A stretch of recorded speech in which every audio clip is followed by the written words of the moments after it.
People ask a lot, what is a good spare tire size?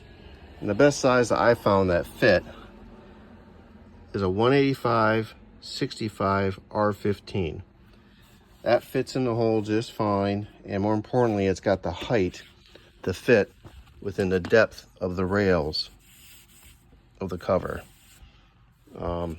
My tires are 205s, 70/15s, and I test fitted that in here, and I could barely get the squeeze under here, and more importantly, it sat too high that this board did not sit on the sides like it's supposed to.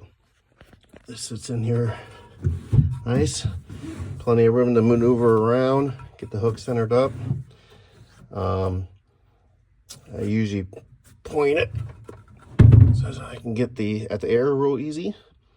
And there's a special note you gotta make sure you do so you don't forget, is because this is a different size than what's on the car, you only want to use on the front only. You don't want to put a different size tire on the rear because it'll mess up the gearing in your differential. It could explode or something, who knows. So you gotta use this only in the front. So if you have a rear that goes out, you gotta do a little swapping around. You gotta put one of the front tires on the rear, then put this on the front. Hope this helps someone.